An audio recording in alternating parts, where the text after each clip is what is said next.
الحمدللہ رب العالمین والصلاة والسلام علی رسول الکریم نبینا محمد وعلی آلہ وصحبہ اجمعین۔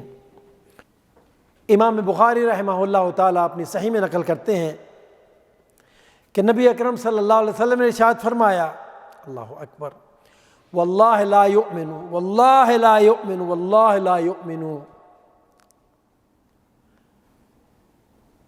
اللہ کی قسم وہ مومن نہیں ہو سکتا، اللہ کی قسم وہ مومن نہیں ہو سکتا، اللہ کی قسم وہ مومن نہیں ہو سکتا۔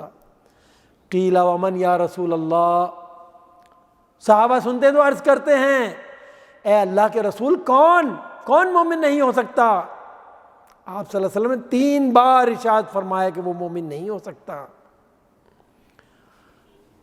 اور آگے کیا ارشاد فرمایا؟ الذی لا یأمن جارہ بوائقہ، اللہ اکبر، فرمایا جس کا پڑوسی اس کی آفتوں سے محفوظ نہ رہے، اللہ اکبر، وہ مومن نہیں ہو سکتا۔ انسان مومن بننے کے لیے کتنی محنت کرتا ہے، یاد رکھیے دین میں داخلہ اسلام کہلاتا ہے، اور دل میں جب تک ایمان نہ آئے آدمی مومن نہیں کہلاتا۔ اگر کوئی چاہتا ہے کہ مومن بن جائے اور اس کا شمار مومنوں میں ہو تو ضروری ہے کہ آپ صلی اللہ علیہ وسلم کی اس حدیث کو اپنے سامنے رکھیں کہ وہ شخص کبھی مومن نہیں بن سکتا جس کا ہمسایہ، اس کا پڑوسی اس کی آفتوں سے محفوظ نہیں۔ کس قسم کی آفتیں؟ اللہ اکبر، بے شمار باتیں میرے بھائیوں، اس میں غیبت بھی ہے، کان لگا کے ان کی باتوں کو سننا بھی ہے، ان کے گھر کے سامنے کچرا پھینک دینا بھی ہے، انہیں برا بھلا کہنا بھی ہے، لڑائی جھگڑا کرنا بھی ہے۔ عربی میں ایک مثال مشہور ہے نا، الجار قبل الدار، گھر لینے سے پہلے پڑوسی ضرور دیکھ لو، نہیں تو زندگی اجیرن بن جاتی ہے۔ ہمارا دین کتنا پیارا دین ہے۔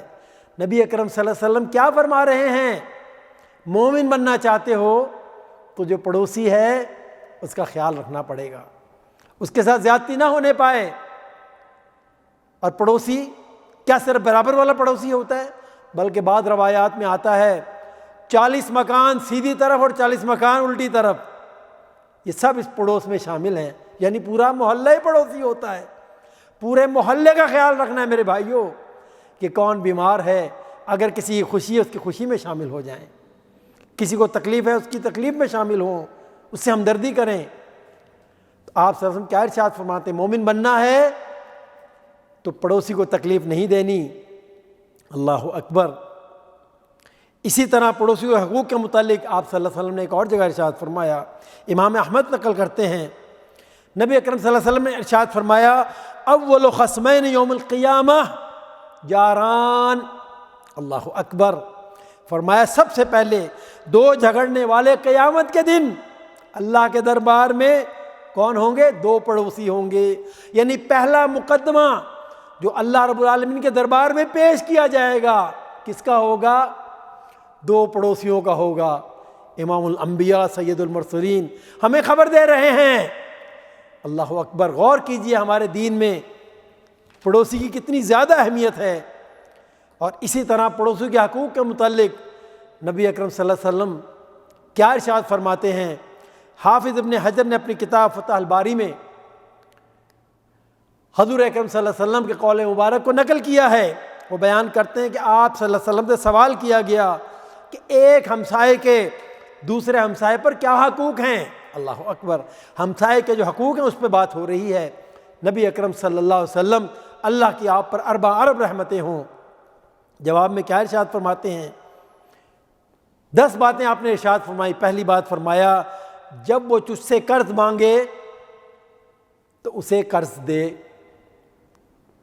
جب وہ تجھ سے قرض مانگے تو اسے قرض دے، جب وہ تجھ سے مدد کا طالب ہو تو اس کی مدد کر، اور جب وہ بیمار ہو تو اس کی عیادت کر، اور اگر محتاج ہو، ضرورت مند ہو تو اسے مال دے، قرض نہیں، تعاون کر اس کے ساتھ۔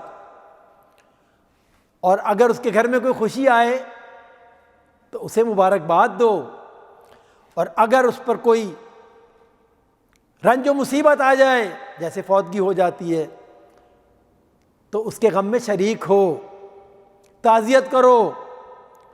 اور 7ویں بات فرمائی، اور اگر وہ فوت ہو جائے تو اس کے جنازے میں شامل ہو۔